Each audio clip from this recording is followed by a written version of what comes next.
consensus autour du processus électoral au Congo, Kinshasa, c'est la République démocratique du Congo. La MOUCA préconise par les CIDE un dialogue sous les auspices de la MONUSCO. Je parle de la mission des Nations Unies au Congo.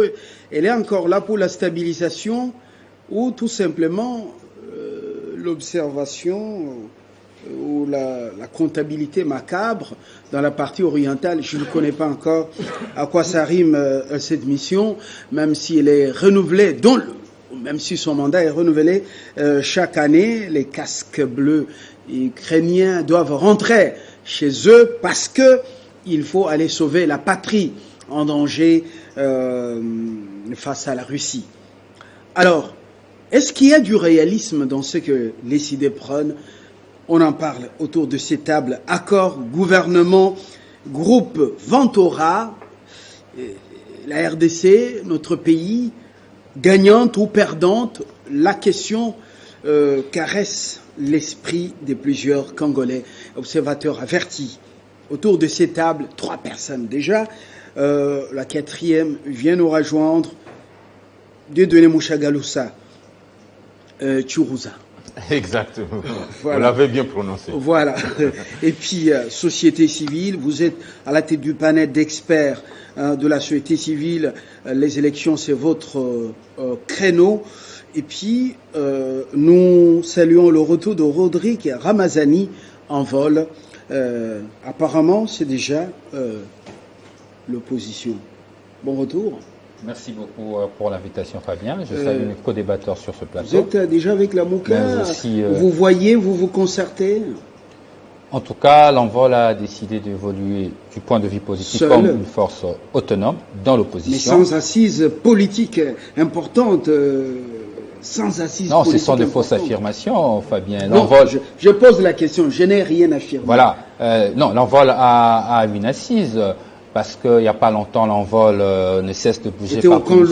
Pas seulement Kanluka. Je vous parle du Maniema, je vous parle du site Kivu, je vous parle du Kasaï central, je vous parle de la Tchopo. Et très bientôt, le secrétaire général Nzakunandousi va faire un déplacement avec une délégation du comité national dans le Lomami, précisément à Monedi. C'était une. Donc, il y a une assise. L'envol. C'était une provocation pour déjà. L'envol doper le moral avant le débat. Et Bob Bolaboué, vous êtes leader d'une formation politique. Tout à fait. Comment on l'appelle encore? Rassemblement du peuple pour la démocratie et le renouveau. RPDR. Voilà. Proche de la MOUCA. Membre à part entière de la MOUCA. Ah voilà. Vous êtes dans le directoire, comme on dit. Non, notre parti est dans, comment dirais-je, dans les collèges du président de la MOUCA. Il y en a combien de présidents dans la MOUCA? On est une dizaine, seulement une dizaine. Mais on est ouvert. Donc la MOUCA El Fayoulou et Mouzito, non, pas El Katumbi. Il n'y a pas de la MOUCA El. Il y a la MOUCA aujourd'hui dirigée par le coordonnateur Martin Fayoulou. Et très bientôt, ils vont faire la remise de reprise avec l'ex-premier ministre Mouzito. Ah voilà. Il n'y a qu'un seul la MOUCA, il n'y a pas deux. Ou comme on dirait Likelemba. Non. Voilà. Et Fumutoto, Union Sacrée, est attendu donc autour de cette table. L'autre tenant de l'Union Sacrée, oui, dernière minute, il est en train de défendre justement les démunis auprès des instances judiciaires. Ce n'est qu'une partie remise. Dites-nous, est-ce qu'il y a du réalisme Dieudonné Mushagalusa dans la démarche de la MOUCA qui sort encore la carte? Bon, parler du réalisme dans la démarche ou dans les démarches de la MOUCA, puisque je sais qu'ils sont sur plusieurs fronts, c'est du réalisme. Je crois que c'est de la politique, c'est peut-être la manière d'anticiper. Je suis très heureux que finalement, tout ce que j'ai dit sur ce plateau, Fabien, l'histoire me donne raison. Quand je disais avec la publication de la feuille de route de la CENI qu'il n'y aura pas élection en 2023 au regard de tous les éléments, les gens m'avaient caricaturé. Vous êtes aussi prophète des nations? Non, je ne suis pas dans votre écran prophétique, si vous l'avez vu, mais Kadima ne vous a encore rien dit. Non, mon frère Fabien. Du report? Quand je parle des questions électorales, je suis très très à l'aise. Et à l'école primaire, on nous a appris, je crois, en mathématiques modernes, si 1 plus 2 égale 3, donc 2 plus 1 égale 3. Ce qui veut dire que tout ce que je parle sur le plan technique et scientifique, et actuellement la configuration politique actuelle prouve à suffisance, et je le confirme haut et fort, qu'il n'y aura pas élection en 2023. La preuve en est déjà que les états-majors des partis politiques... Est-ce que vous êtes une instance habilitée où vous, vous émettez des hypothèses avec avec réserve, au risque de paraître, si les élections, il y en aura, à échéance, au risque d'être vu? Si ça aura lieu et qu'on ne tient pas compte des observations que je ne cesse de fournir, je ne viendrai plus jamais parler sur ce plateau. Je vous donne ma parole aujourd'hui. La vérité en est que quand on regarde les contraintes qui ont été soulevées, quand on regarde ce qu'il y a comme guerre, quand on regarde la politique de la mutualisation du fichier électoral avec le recensement général, qui est une bonne manière de pouvoir glisser, de ne pas tenir des élections dans le temps, qui est une bonne manière de ne pas donner à la CENI la possibilité d'avoir un fichier électoral. Or, vous savez qu'on peut vous donner tous les instruments juridiques en matière électorale, on peut vous donner tous les moyens politiques, même 1 milliard, même 3 milliards. Mais si vous n'avez pas les fichiers électoraux, vous n'organiserez pas des élections parce que vous n'avez pas d'électeurs. Et de l'autre côté, si vous n'avez pas des compétiteurs, les élections n'auront jamais lieu entre les deux partis. Et donc la démarche de la MOUCA, je peux la saluer comme acteur de la société civile, d'autant plus que pour nous, toute démarche, toute action, tout fait qui peut permettre à ce que les gens se rencontrent quand il y a des problèmes, quand on voit que les choses ne profilent pas bien à l'horizon, pour pouvoir échanger, pour pouvoir discuter, il faut saluer cette action-là, il faut saluer cette mesure. Et donc je crois que la MOUCA est dans deux démarches, personnellement comme acteur de la société civile. La première, effectivement, c'est de voir déjà cette peur, cette incertitude. Vous êtes pour ce dialogue qu'il préconise? Oui, tout à fait d'accord. Pour quelle finalité? Pour deux raisons principales. La première raison, je vais de dire que, au regard de toute la configuration actuelle, au regard de ce que nous venions de suivre sur, nous l'avions dit ici, les ministres des Finances avec le président de la CENI sur le manque de financement des opérations électorales, mais également les reports d'organisation des élections des gouverneurs, qui est l'élection au second degré, l'élection la plus facile à organiser. L'élection au second degré ne pose pas beaucoup de problèmes et surtout qu'elle est partielle. Merci Moucha Galoussa, le temps d'antenne. Donc vous êtes suivi présentement dans la grande deuxième ville de Danemark par Jacques Lukunku, qui est, grâce à un décodeur, en train de suivre. Il vous suit souvent avec beaucoup d'intérêt. C'est que donc il en dirait qu'il est en train de nous suivre. Je me tourne du côté de la MOUCA eux-mêmes. Apparemment, vous êtes réconforté par cette analyse. Vous êtes un homme lucide qui n'est pas un yes man comme parce qu'il faut être dans la conférence des présidents à la MOUCA. S'il vous plaît. Alors, est-ce que vous êtes tenté d'adhérer à ce pessimisme béat? Comment on dit? Écoutez, Fabien. Pessimisme béant? Oui, béat. Oui, voilà. Je suis vraiment sidéré d'apprendre ici, sur ce plateau, que la MOUCA a appelé à un dialogue. Vraiment, il préconise le dialogue. Non. Depuis le hold-up électoral de 2018, la MOUCA, dès le mois de février, il avait lancé un appel pour qu'on aille vers, comment dirais-je, des assises pour faire des réformes consensuelles. Depuis février 2019, on n'a jamais arrêté d'appeler que tous les partis prenants se retrouvent autour d'une table, même pour 1 ou 2 semaines, pour que nous puissions essayer de voir comment faire des réformes consensuelles. Maintenant, vous appelez ça dialogue, vous appelez ça table ronde, appelez ça comme vous voulez. Mais si vous croyez que la MOUCA a appelé au dialogue, où il y aura partage équitable ou équilibré de pouvoir, il n'en est pas question.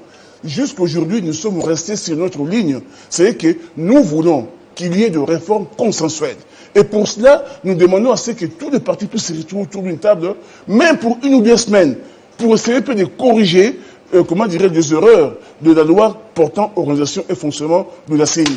C'est très simple. Mais de là à dire qu'il y a un consensus, non, le consensus n'est pas encore trouvé. C'est ce que nous appelons... On n'a rien affirmé qu'il y a consensus. On a dit seulement qu'autour, il faut la MOUCA préconise un dialogue autour, justement, comment on appelle, sous les auspices de l'ONU, pour trouver un consensus autour du processus électoral. Parce que dans ces pays, le dialogue a une connotation autre. Quand on dit dialogue, tout de suite les gens pensent, comment dirais-je, à une assise où il y aura de partage de pouvoir, tout ça. Non, il n'en est pas question. Nous, depuis février 2019, nous avons appelé à ce que la classe politique se retrouve autour d'une table, mais pour faire des réformes consensuelles. Rappelez-vous de proposition de crise de Martin Fayulu. Il avait même demandé qu'il y ait les hauts conseils des réformes institutionnelles d'un côté, et puis la présidence de l'autre. Mais il n'était pas question que nous, on aille au gouvernement, pas question. Nous voulons seulement des réformes parce que s'il faut aller aux élections, nous voulons que ces élections soient crédibles, transparentes, neutres, apaisées. On ne peut pas aller à ces élections avec un arbitre qui n'est pas neutre, avec Kadima, qui lui est membre de l'UPS, section Afrique du Sud, avec Toto, qui lui aussi est de l'UPS. Des choses vérifiées, bien vérifiées. Oui, des choses bien vérifiées. Bien sûr. Dès le départ, ils n'ont jamais demandé ça. Hein. Dès le départ, leurs règles de jeu sont complètement flouées. Nous voulons que l'arbitre soit réellement neutre. Et jusqu'aujourd'hui, nous continuons à demander une série dépolitisée. Il n'est pas question d'aller dans un dialogue comme certains voudraient l'entendre. Est-ce que vous n'êtes pas dans une sorte... Vous n'amenez pas le peuple dans une sorte de nuage, vous, la classe politique côté la MOUCA? Qu'est-ce qui est prioritaire maintenant? S'asseoir autour d'une table, même si la rencontre n'a pas un nom, pour parler d'une CENI dépolitisée. Je ne sais pas, vous êtes dans quelle planète? Alors que vous êtes dans ce Congo, Fayulu fut candidat à l'élection, ou était candidat à la présidentielle, la dernière. C'est pas, vous êtes dans quelle planète? Mars. Alors, je pose la question. Qu'est-ce qui est prioritaire? Les réformes des élections, ou, donc, réformes et financement, ou ce pourparler autour de la table? Ce qui est primordial, ce qui est prioritaire, il faut que nous puissions faire des réformes. Parce qu'à l'état actuel des choses, aller aux élections, c'est préparer, comment dirais-je, je dirais pas un soulèvement populaire, je dirais pas une guerre civile, mais on va tout droit vers des problèmes que nous ne pourrons pas résoudre. Parce que il y aura la tricherie. Alors nous ouvrons les choses. Et pour éviter qu'il y ait tricherie, nous demandons que la classe politique se retrouve autour d'une table, discuter, voir comment corriger les erreurs. Voilà. Les réformes vont se faire. Nous sommes sur les réformes, ce sera dans un bureau ici à la Gombe, ou bien les réformes, c'est au niveau du Parlement. Vous savez, ce que nous disons, c'est quoi? C'est que ce Parlement, dès le départ, nous, de la MOUCA, nous disons que les institutions en place sont illégitimes. Ce Parlement, nous, on ne le reconnaît pas. Un Parlement, vous savez très bien, il y a eu beaucoup de nominés, beaucoup de députés qui sont là-bas, ils ont été nommés. Donc, nous, on dit que ce Parlement ne représente pas le peuple. Maintenant, si les parties prenantes pouvaient se retrouver autour d'une table, en dehors du Parlement, pour essayer de corriger certaines choses, quitte à ce que le Parlement l'adopte, tel que les assises l'ont décidé, il n'y a pas de souci. Il n'y a pas de souci. Alors là, c'est la position de Bob Bolaboué. Non, la position de la MOUCA. Oui. Donc, on dit, on ne part pas en dialogue comme certaines personnes voudraient le croire. Nous demandons que la classe politique se retrouve autour d'une table, même pour une semaine, rien que pour traiter des réformes. Mais vous êtes à la tête d'une formation politique qui est membre de la MOUCA. Vous vous êtes abreuvé à Fadenhouse avant de venir ici? C'est-à-dire ce que vous dites engage bien l'homme de Fadenhouse. Ça engage la MOUCA, ça engage le coordinateur Martin Fayulu, ça engage, comment dirais-je, le président élu Martin Fayulu. Ça engage mon parti. Très bien. Je suis avec vous en vol. Par rapport à ces deux interventions et l'idée qui est donc lancée par la MOUCA, quelle est la position de Envol, dont le président était parmi les 13 personnalités qui avaient initié des contacts avec les institutions? Merci beaucoup pour votre question. Je tiens d'abord ici d'entrée de jeu préciser que sur la question du dialogue tel que posé dans votre sujet, il n'y a pas que la MOUCA. J'ai suivi aussi l'ancien gouverneur de la Banque centrale, M. Massango Molongo, qui lui parle de la table ronde.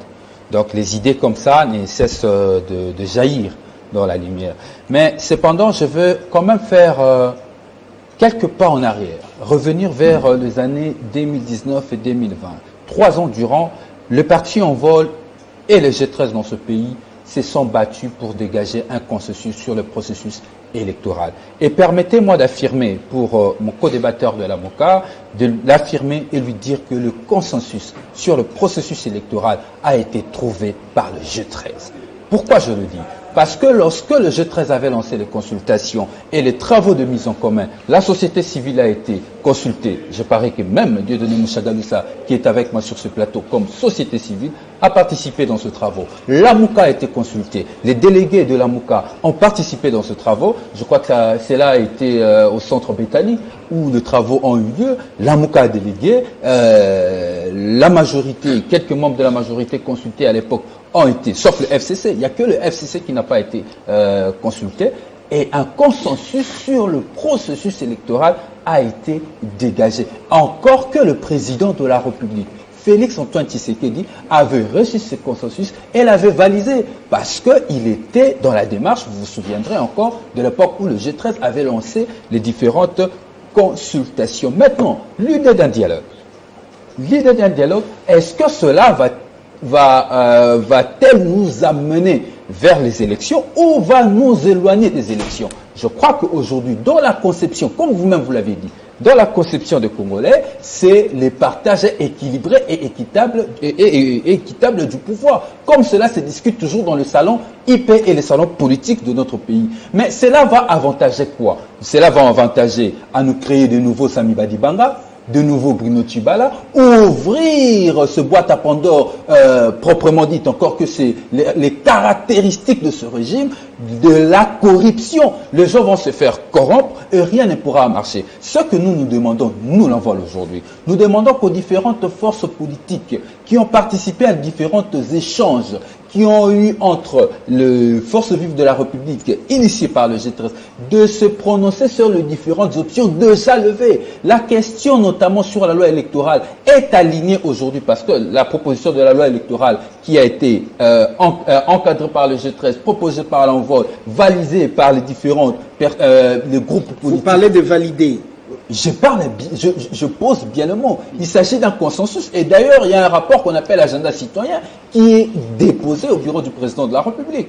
Tout ce qu'il faut aujourd'hui, c'est d'appliquer cet agenda citoyen pour permettre à ce que nous puissions aller tout droit vers les élections. Ce dont on veut nous amener aujourd'hui sur des questions de dialogue va par contre retarder les processus électoraux, ce que nous tous, nous ne voulons pas. Nos institutions, donc M. Fabien. Envol voudrait qu'on puisse aller tout droit au but en mettant des réformes qu'il faut, en finançant les élections, en respectant le décaissement de l'argent en faveur des opérations et qu'on aille aux élections avec le bureau de la CENI et cette plénière, n'est-ce pas?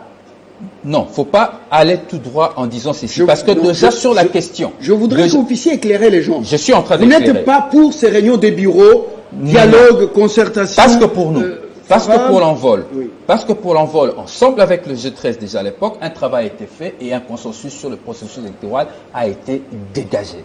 Ça veut dire... tant sur la loi sur la CENI que nous ne cessons de contester, parce que même pour nous l'envol, nous ne sommes pas d'accord avec la manière dont la réforme a été conduite jusqu'à la mise en place de ce bureau. Ça veut dire qu'il y avait un consensus que malheureusement nos amis de l'Union Sacrée n'ont pas voulu suivre. C'est même une des raisons qui a poussé l'envol en dehors de l'Union Sacrée. Si on a quitté l'Union Sacrée, c'est parce que le principe de base sur le consensus notre combat sur le consensus électoral n'a pas été respecté. Mais vous n'avez pas retiré... justement, vous avez le vice-ministère, comment on appelle? Le vice-ministère de la Défense, ancien combattant. Et il est là, madame, c'est un vol, non? Moi qui vous parle, Fabien, j'étais membre dans ce cabinet. J'étais membre de ce cabinet non, du ministère. Je parle pas des J'arrive, je vais vous expliquer. Un vol n'a pas encore déclaré que ces dames, voilà... Le parti a quitté l'Union Sacrée depuis le 30 octobre 2021.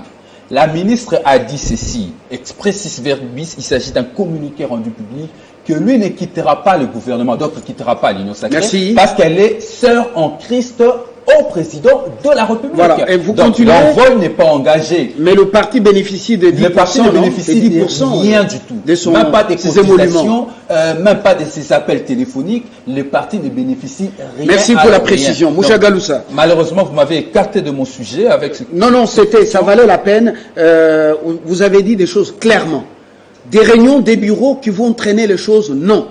Il faut qu'on aille vers des vraies réformes et des réformes dont un pas de géant a été déjà franchi à partir du groupe de 13 personnalités. Vous avez été clair.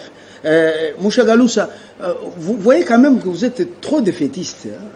Lorsque vous sentez la manière dont il balance les choses, il y a un peu de réalisme quand même. Tout à fait. Donc, comme je le disais, nous les Congolais, nous sommes des spécialistes dans des termes. C'est-à-dire, quel que soit ce qu'on peut dire, consensus, dialogue, consultation, ceci ou cela, nous le disons encore, je l'ai toujours dit, toute activité, toute action qui peut permettre aux gens de se retrouver pour échanger, ça vaut la peine. Et dans ce dialogue, dans ces consensus, dans ces réformes, la Mouka ne va pas y aller et rentrer comme elle est partie. Donc la Mouka veut retirer, veut gagner quelque chose et certainement peut-être soit, si pas présider une structure ou une institution qu'on appellera Haut Conseil pour le suivi des réformes, je ne sais pas, mais ce sera demander le départ des Kadima à la CENI pour une nouvelle CENI. Et donc, quelque part, il faut l'avouer, chers compatriotes, vous êtes demandeurs de quelque chose au-delà de ce qu'on peut appeler réforme. Donc, vous visez aussi des postes. Ça, c'est clair. Ça, c'est le regard des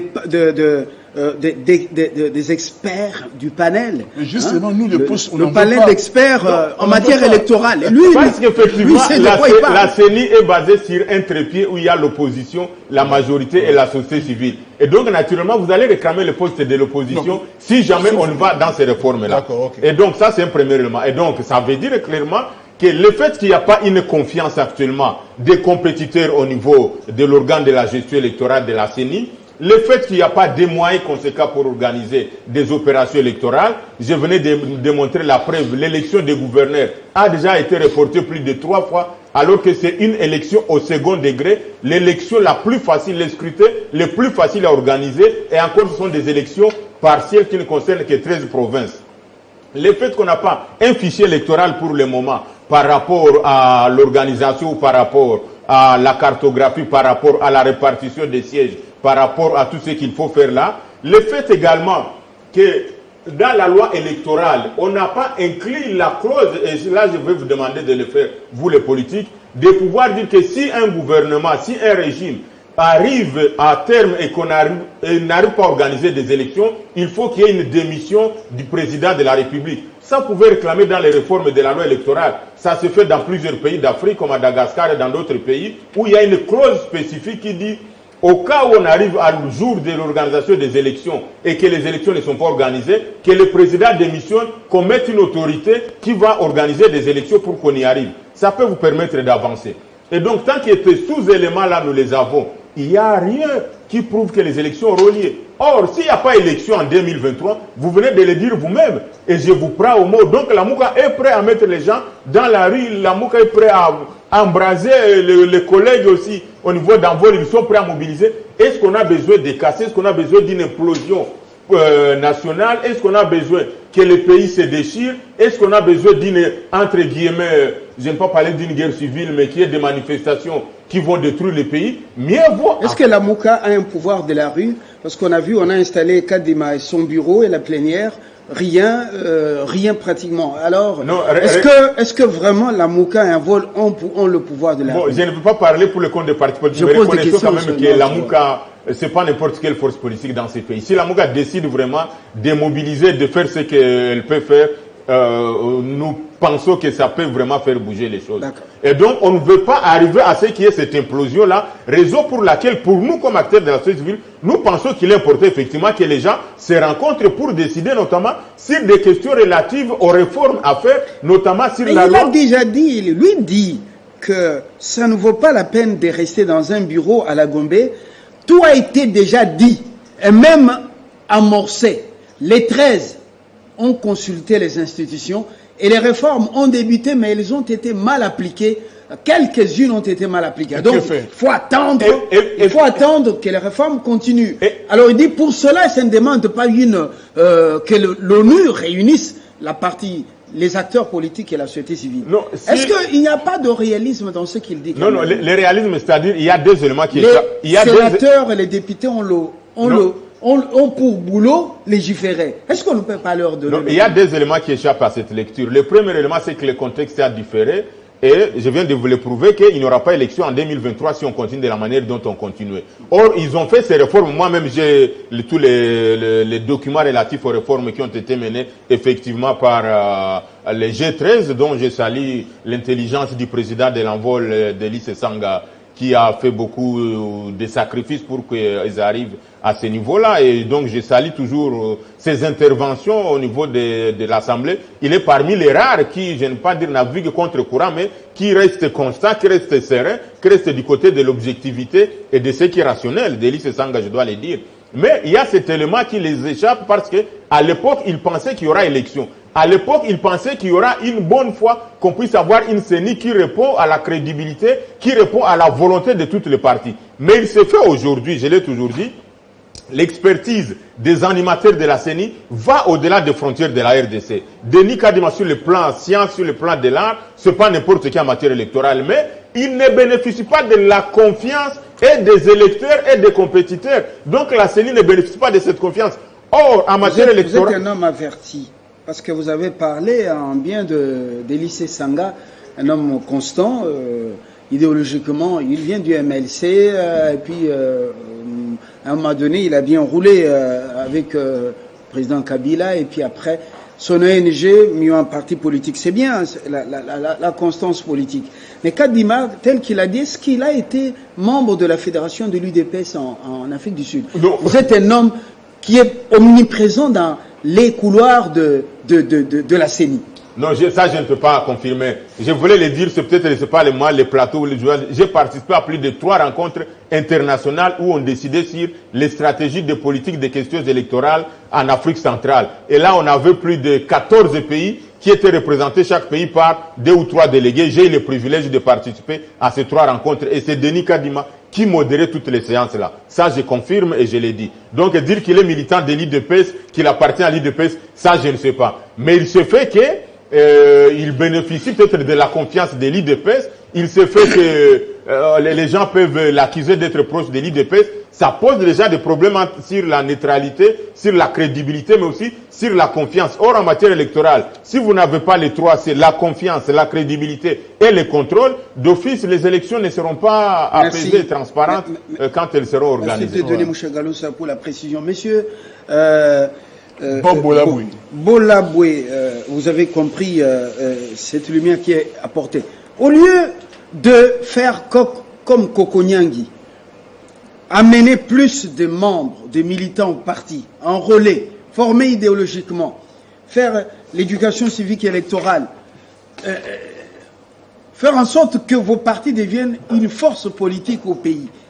Vous demandez le dialogue. Est-ce que vous ne voyez pas que vous êtes en train de travailler contre vos formations politiques? 2 choses. D'abord, Albert Moleka, c'est pas n'importe qui. Il fut le directeur de cabinet de feu Étienne Tshisekedi. Et quand je dis que Denis Kadima fut membre de l'UDPS en Afrique du Sud, ça vient pas de moi, ça vient de Albert Moleka.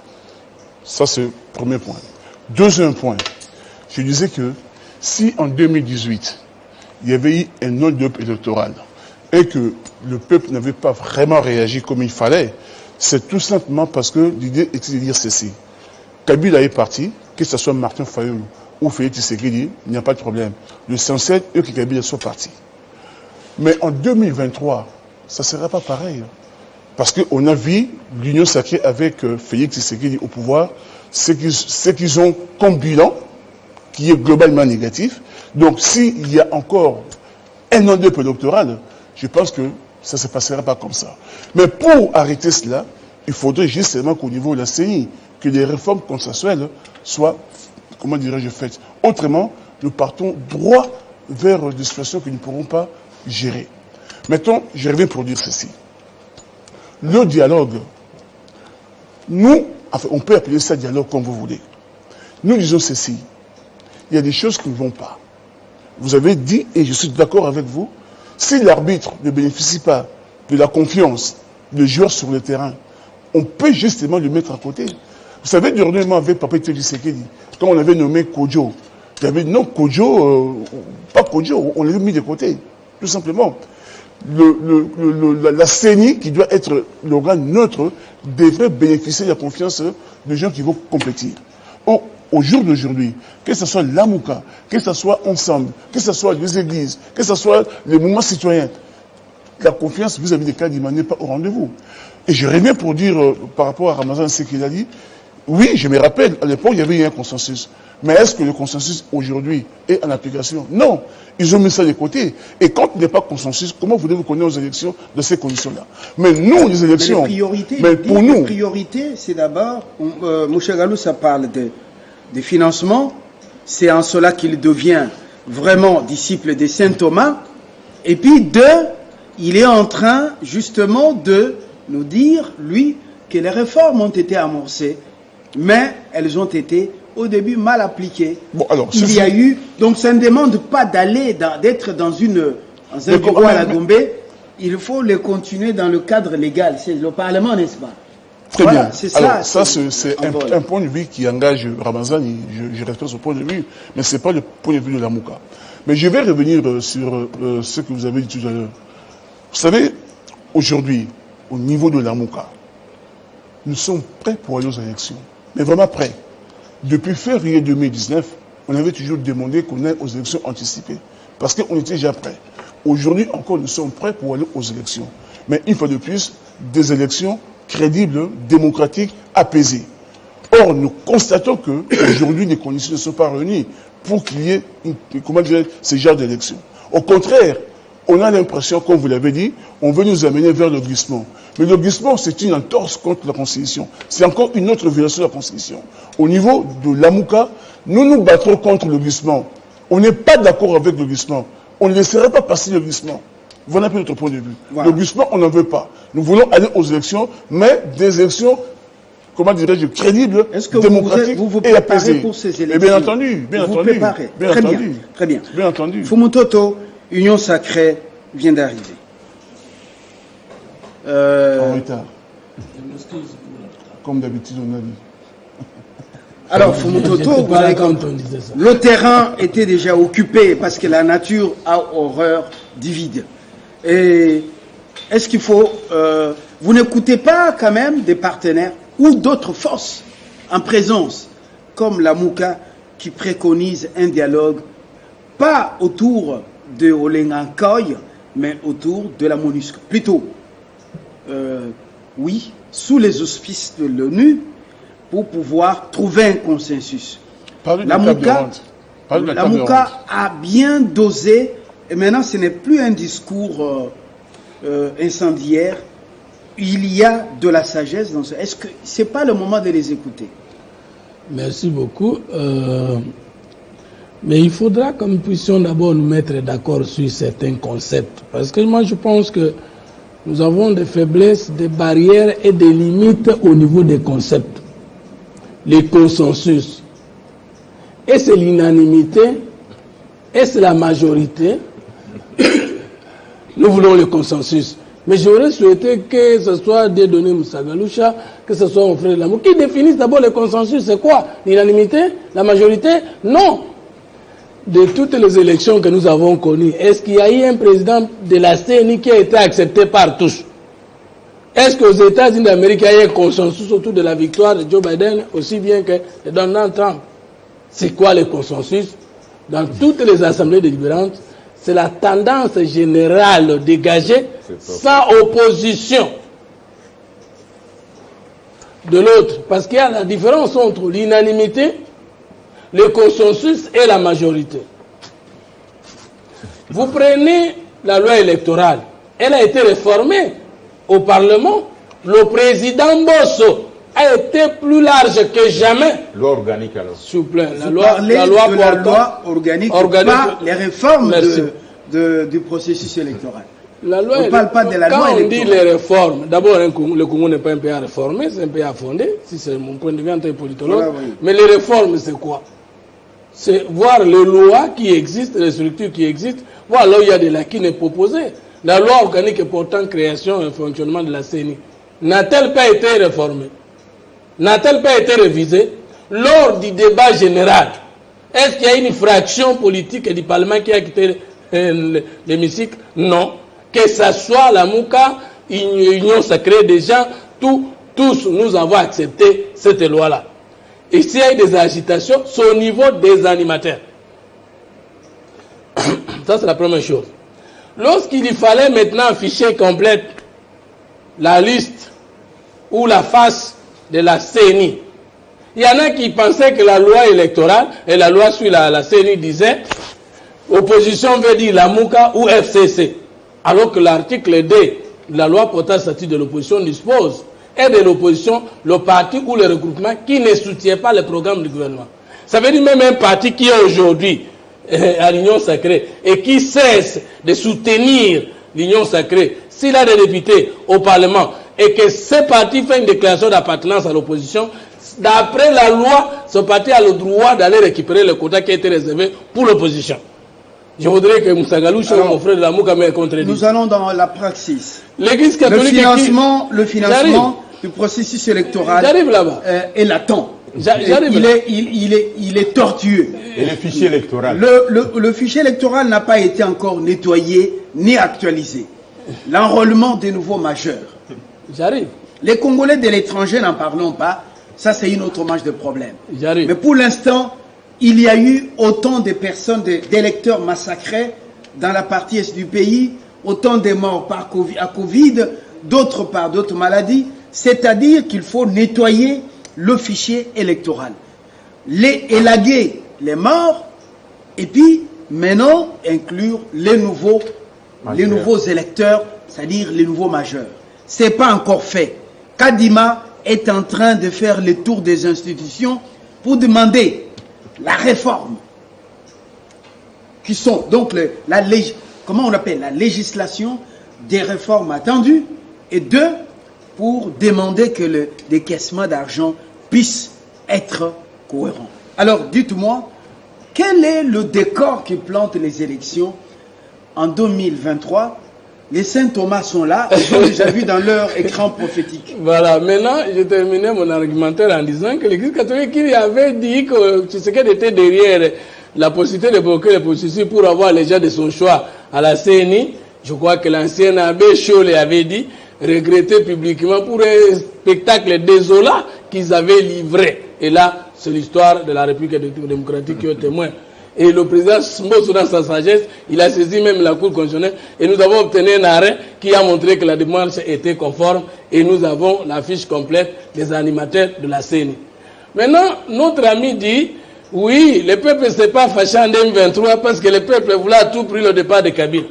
Là, vous insultez le peuple congolais. Le peuple congolais ne voulait pas le départ de Kabila ou pas. Le peuple congolais voulait le respect finalement de la Constitution.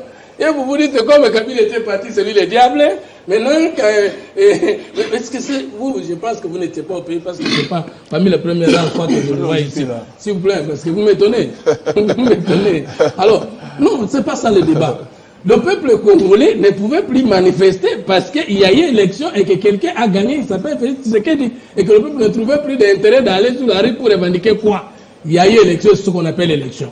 Je ne dis pas qu'elle était le plus juste, mais c'était un processus électoral qui a abouti au changement, et il y a eu un 5e président de la République à la tête du pays. Et le peuple a compris qu'il fallait attendre. Non, vous dites les bilans négatifs. Je comprends que vous ne connaissez pas le pays. Vous nous amenez dans les digressions. Non, c'est pas la digression. Vous voyez quand il paraît que le bilan de Tshisekedi est négatif, vous ne l'avez pas interrompu. Vous nous amenez dans les digressions. Je réponds à votre question. Voilà. Le bilan de Tshisekedi est négatif que pour ceux qui ne connaissent pas le pays. Financement du processus électoral. Je réponds. On est en retard. Je réponds. Maintenant, vous avez dit que M. Kadima, le président actuel de la CENI, est en train de demander ou d'exiger des choses. Sagalouche, est-ce que vous pouvez me parler, me regarder dans les yeux? Tout à fait. C'était combien de conditions en termes de préalable? C'était 21, hein? N'oublions pas. Et Maloumel, c'était combien?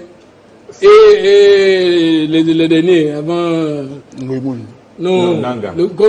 Il n'y a pas eu un président de la CENI qui n'a pas donné de conditions. Regardez avec qui Ngoï Mulunda c'était 21 conditions. Avec qui Ngoï Nanga, je crois 21, Ngoï Mulunda c'était 15. Maintenant, l'actuel président de la CENI ne soulève que des conditions qui ne sont pas impossibles. 8. Même 8. Prenons 8, les 8 de Moussagaloucha. Prenons les 21, 15 et 8. Je sais, vous êtes voté dans la question électorale. Est-ce que c'est ce que j'ai dit, Gemma? Je vais vous répondre. Merci beaucoup. Est-ce qu'il n'y a pas eu élection avec Ngomulunda? Est-ce qu'il n'y a pas eu élection avec qui? Corneille Nanga? Non. Mais les deux conditions sont faisables. Nous sommes à quelques mètres de la rentrée parlementaire. Je crois à la sagesse du président du Sénat et du président de l'Assemblée nationale. Ils ne vont pas bloquer le pays, ils n'ont jamais eu cette intention-là.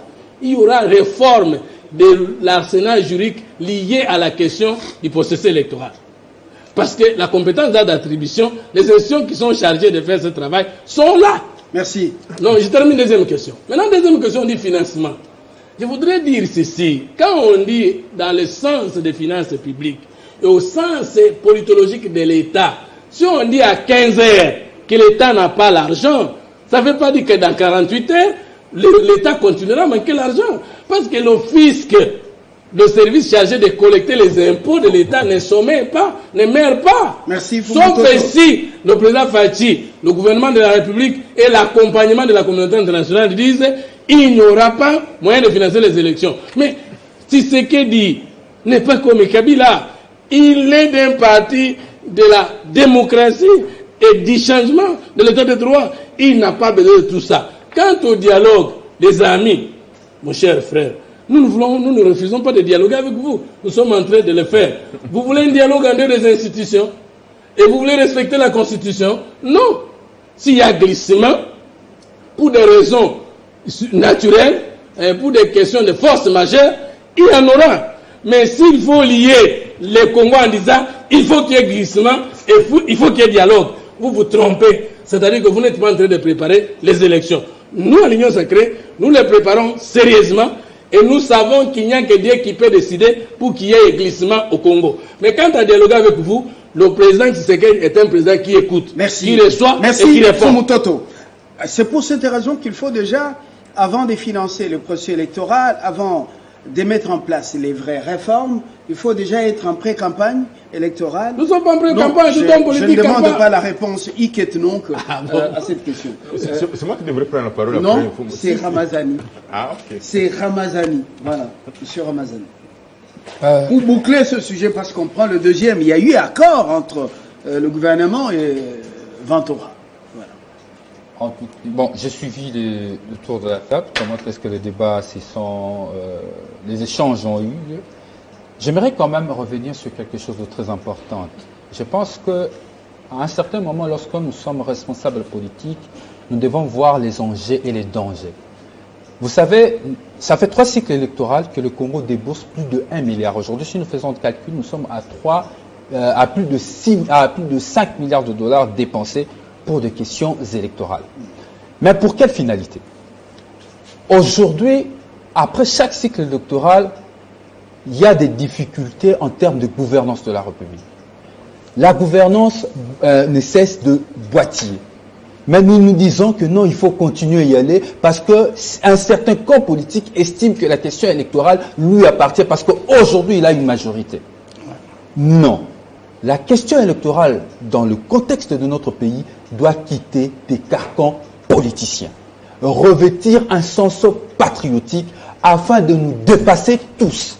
Parce que nous devons trouver la solution à la problématique politique qui se pose en termes de gouvernance. Il est inacceptable aujourd'hui que nous continuions à aller aux élections pour qu'après, que les institutions soient affaiblies, anéanties et fonctionnent de manière contestée comme aujourd'hui.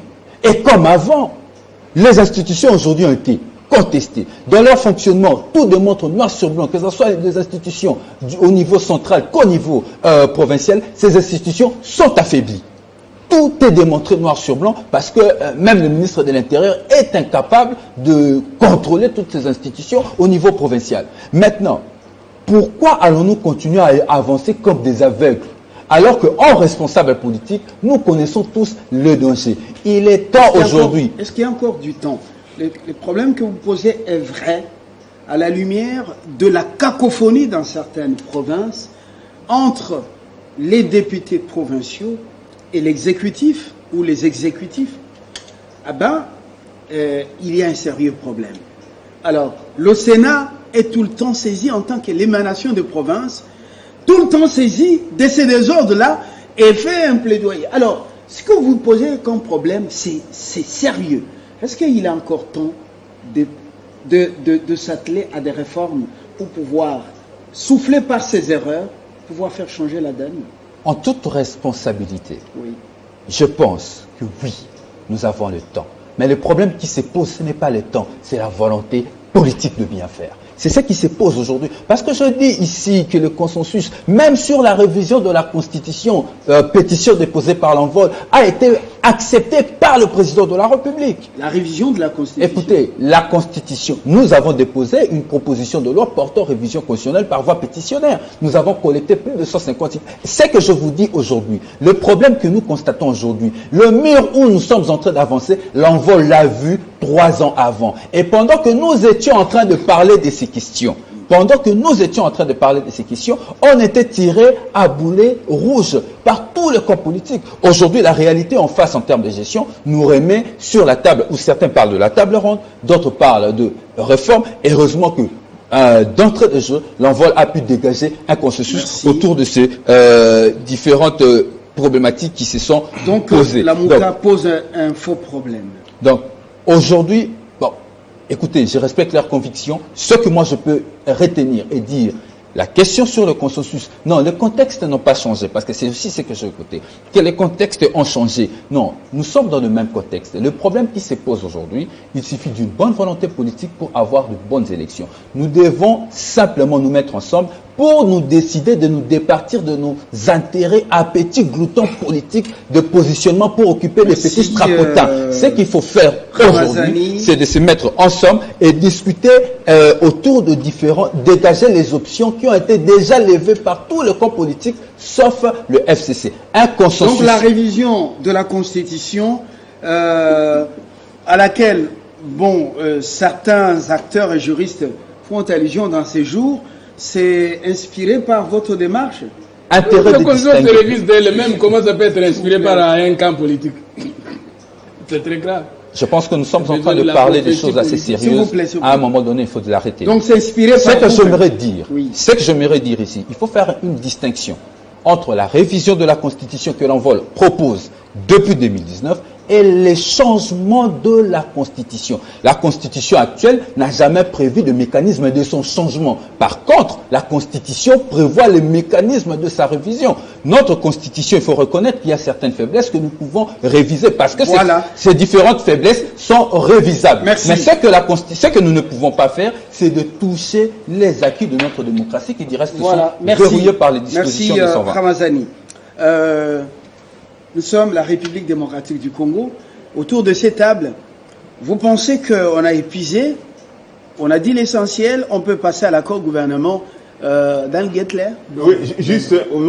Je voudrais qu'on vote. Est-ce que nous pouvons continuer à épuiser cette matière? Revenir sur l'accord prochainement. Oui. Très bien. Moucha Galoussa. Vous avez la parole. On n'aborde pas le second sujet. Comme Fumutoto a dit de le regarder dans les yeux, je voulais aussi qu'il me regarde dans les yeux. Un homme intelligent, mais qui met l'intelligence au service de ce qui est inacceptable. Le problème de Fumutoto, depuis qu'il est entré à l'Union sacrée, il commence à comparer ce qui a été mal fait pour dire que c'est ça le modèle qu'on doit faire. Quand il dit que Moulounda a fait ceci, l'autre a fait ceci, l'autre a fait cela. Donc le problème de l'Union sacrée, c'est de vous référer à ce qui a été mal fait pour ne pas bien faire. C'est ça, je me pose la question. C'est à toi de répondre à l'opinion, de constater ces éléments-là. Quand tu parles également que l'argent peut manquer les 14 ou à 15 heures et que ça soit disponible dans 48 heures. Non, mon frère. En matière électorale, il y a ce qu'on appelle les délais incompréhensibles. C'est-à-dire, il y a ce que vous pouvez compresser, il y a ce que vous ne pouvez pas compresser. Si vous n'avez pas les fichiers électoraux pour savoir vous avez combien d'électeurs, vous ne saurez jamais aller adopter la loi sur la répartition des sièges. Donc, si vous n'avez pas ça, vous ne saurez jamais faire la commande de bulletins. Vous ne saurez jamais faire la publication de la liste des électeurs. Et quand ça vous prend beaucoup de temps, que vous le voulez ou pas, vous ne serez pas dans l'état. C'est-à-dire, vous ne pouvez pas comprimer ces délais-là. Et c'est là où on est en train de les machines à voter. Est-ce qu'elles sont déjà hors usage? C'est ce que je voulais dire. Galoussa, vous êtes très collé à la CENI. Je connais. Mais alors, dites-moi, est-ce que ces machines sont hors usage? Effectivement, oui. Les isoloirs. On voit que dans certains coins, les isoloirs sont devenus des étagères pour vendre un peu quelques fruits, ainsi de suite. Et les urnes en plastique sont aussi utilisées. Regardez à la cité, à Lingwala. Alors, je suis en train de me demander, est-ce qu'on ne peut pas garder cette logistique pour ne plus faire des dépenses comme en vol le déplore? Effectivement, Fabien, vous avez raison et je vous félicite vraiment pour ça. Nous sommes à notre 4e cycle électoral. Donc, presque tous les fondamentaux, nous les avons. Ce qui peut manquer seulement, c'est la volonté politique de libérer les moyens. Et d'ailleurs, même le problème des finances ne serait pas un problème en matière électorale parce qu'il y a un chercheur à la personne d'Oswald Deroubacha qui est ici, de l'école de formation électorale en Afrique centrale, qui a démontré que l'argent ne peut pas manquer pour financer les élections parce que nous sommes déjà à notre 4e cycle électoral, d'autant plus qu'il y a tous les matériels que vient de citer Fabien. Nous avons déjà un personnel formé. Il suffit seulement de faire un recyclage et faire la mise à jour de certains agrégats au niveau de la centrale ou au niveau de l'organe qui a la gestion électorale. Et donc nous avons déjà des fondamentaux qui ne demandent plus beaucoup de moyens, contrairement pour rejoindre ce que Ramazan venait de dire. Donc, on n'a pas besoin de beaucoup d'argent si on a seulement la volonté de libérer les moyens. Parce que l'argent ne peut pas poser de problème, mais il y a un problème de manque de volonté. Et il y a ce problème-là de vouloir aller au glissement. Et c'est là où je reviens maintenant dans les contraintes soulevées par le président Denis Kadima. Parmi les contraintes soulevées, il y a un ballon d'essai. Et que nous, en matière électorale, nous avons découvert comment il peut soulever les contraintes politiques alors que la CENI est purement technique. Il parle du 2e tour de mandat, du 2e tour pour l'élection présidentielle. Qui lui a dit qu'on va faire la réforme de ça? Vous avez suivi Kadima parler? Bien sûr, il a dit. Dans quelle institution? Non, ça se trouve. Fabien, je vous donne l'information. Une réflexion dans un atelier? Non, il n'a même pas évoqué ça. Dans la feuille de route, il a dit ça. J'étais dans la salle, j'ai la feuille de route. Je le confirme haut et fort. Donc, je le confirme sur mon honneur. Denis Kadima a dit que parmi les contraintes, si les politiques arrivaient à reprendre l'option sur le 2e tour de l'élection présidentielle, comment il peut évoquer ça? Et il l'officialise. Va lire la feuille de route, tu vas trouver cet élément-là et tu me réponds pourquoi il avait évoqué ça. Merci, M. Galoussa. Peu de minutes. Et donc, malheureusement, en ne donnant pas les moyens financiers, c'est par là où je voulais conclure pour rejoindre mon frère, mon compatriote Bob. On est en train de faire de Denis Kadima une fusible qu'il faut faire sauter. Parce que quand on les prive des moyens, les politiques vont constater qu'il n'y a pas d'élection, les autres vont constater, et finalement, on va sacrifier les pauvres. Voilà. Et puis, on l'amène aussi à beaucoup parler. C'est un technicien, un bosseur. On l'amène à beaucoup parler. On veut faire de lui apparemment un politicien. Je ne comprends pas pourquoi. Bon, je vais cesser. Bob, votre dernière prise de parole. Très bien. Je suis M. Bob Foulab. Ça, c'est mon nom. J'étais candidat en 2006, en 2011 et en 2018. Pendant la campagne électorale de 2018, je fus le directeur des campagnes de Martin Fayoum dans le Maïndomé. Donc si dans votre esprit vous croyez que je débarque tout droit de l'Europe, non. Je suis vraiment, comment dirais-je, pourquoi ne pas débarquer des provinces? Non, mais je vous dis, je vous dis parce que vous avez comment dirais-je, vous croyez peut-être que je viens d'arriver. Oui, peut-être de Maïndom, mais peut-être chez Wabo du Kasaï. Non, je vis bien ici à Kinshasa et je suis en ce moment basé dans le Kalam. Bref. Vous avez dit ceux qui viennent de Maïndom et du Kasaï sont des Congolais, peut-être bien ancrés dans le pays. Ok, une parenthèse. Une parenthèse. Ouais. Très bien. Et de deux, vous avez dit que Moïmoulunda a été contesté, Nanga a été contesté, Malman a été contesté, mais on a eu quand même les élections. Oui, mais quelle élection? C'est quoi les élections qu'on a eu? Quand vous prenez, comme a dit par exemple notre camarade ici, effectivement, tous ces animateurs ont été contestés. Mais on a vu les conséquences. Les conséquences, c'est que les élections ont été bâclées. Il y a eu des fraudes, il y a eu des irrégularités, il y a eu des tricheries. Aujourd'hui encore, ils sont contestés. Autant de Kabila. Kabila, pendant toute sa législation, il était contesté. Aujourd'hui, Félix, il est contesté. C'est la conséquence du fait que les élections n'ont pas été bien organisées. Aujourd'hui, nous sommes en train de réfléchir sur comment aller vers de bonnes élections. Je soutiens ce qu'a dit Ramazani. Parce qu'aujourd'hui, ce n'est pas question d'avoir une majorité mécanique comme vous l'avez au niveau du Parlement. On sait très bien comment est-ce que ces députés ont été nommés. Aujourd'hui, c'est une volonté politique. Si nous voulons sauver les élections, si nous voulons vraiment qu'on aille vers des élections crédibles, il faudrait que les gens se retrouvent autour d'une table, discuter. Mais quand nous disons autour d'une table, ça n'a rien à voir avec le dialogue. Est-ce qu'à la Mouka, vous avez déjà eu le temps de lire les propositions, oui, mais effectivement, je vais les propositions des 13 personnalités? Quand Ramazan dit qu'il y avait eu consensus. En profondeur. Non, quand il dit qu'il y avait consensus, effectivement, la Mouka a été consultée. Beaucoup de forces ont été consultées. Mais la Mouka a toujours soutenu l'idée que les réformes doivent se faire en dehors du Parlement. Parce qu'autrement, faire les réformes au niveau du Parlement, c'est se réunir nous-mêmes. Vous voulez chercher un autre Sami Badibanga, un petit Bala, Premier ministre non, c'est que vous comprenez mal ce que je suis en train de dire. Nous ne voulons pas aller au gouvernement. Nous ne demandons pas de partage équitable et équilibré du pouvoir. Non. Nous, tout ce que nous demandons, des réformes, tout simplement des réformes. Maintenant, que Félix reste, ce n'est pas un problème. Qu'il reste avec son gouvernement, ce n'est pas notre problème. Mais les réformes soient menées pour qu'on aille aux élections en bonne manière. On ne demande pas les dialogues pour occuper des postes ministériels, non. Nous demandons un cadre qui nous permettrait justement de régler ces problèmes. Lorsque Ramazan dit qu'il y avait eu consensus, mais ça a été mal appliqué. Oui, si c'était mal appliqué, appliquons-le maintenant d'une bonne manière. Mais autour d'un cadre, pour nous, ce n'est pas le Parlement. Parce que ce Parlement, nous ne le reconnaît pas. Bon, Fumontoto, mais on dit que ce cadre, ça ne sera pas un dialogue. On peut se retrouver pour échanger. Effectivement. Et avoir une vision commune. Effectivement. Est-ce qu'il y a un mal dans ça? En philosophie de l'idée, on dit, on ne doute pas de l'existence de ceux qui n'existent pas. Quand tu dis aux gens, moi je ne suis pas voleur, je vous dis la vérité, je ne mens pas. Sans blague, je vous dis que vous êtes en train de communiquer le contraire. Qui a dit ici qu'il veut le dialogue pour aller au gouvernement? Personne. Mais nous savons que tous les dialogues que nous avons connus au Congo, nous hier à l'opposition comme au pouvoir, nous n'avons jamais déclaré que tous un dialogue pour tout partager. Mais tous les dialogues ont fini par le partage. C'est la manie de communication politique des Congolais malheureusement. Ça c'est la première chose. Mais regardez-moi dans les yeux encore. On va se regarder. Merci beaucoup. Je n'ai pas dit que vous venez de l'Europe, mais je dis que c'est ma première fois de vous rencontrer. Et parce que j'ai fait longtemps aux médias. C'est faux. Bon, alors, parce je retire ce que j'ai dit. Voilà. Merci. Maintenant, allons-y, on est des frères. Maintenant, s'il y a dialogue, ça signifie qu'on aura absolument de bonnes élections. Non, des réformes consensuelles. Non, attendez. Si les réformes sont consensuelles. Ramazan, il contredit votre thèse. Il y a eu consensus, mais mal appliqué. Ça signifie que ce n'est pas le consensus autour d'un cadre qui est une condition sine qua non. Enfin, on va passer. Vous avez compris que votre thèse est tombée.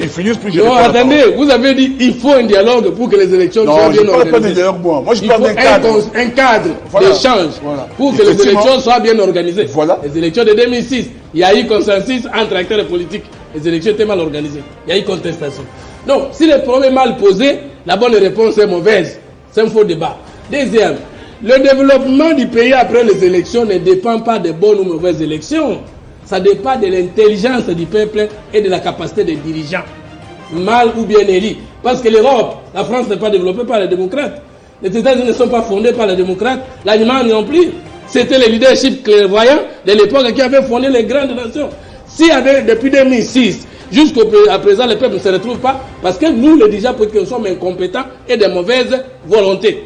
Ce n'est pas la crédibilité, parce que élire, c'est quoi? C'est choisir.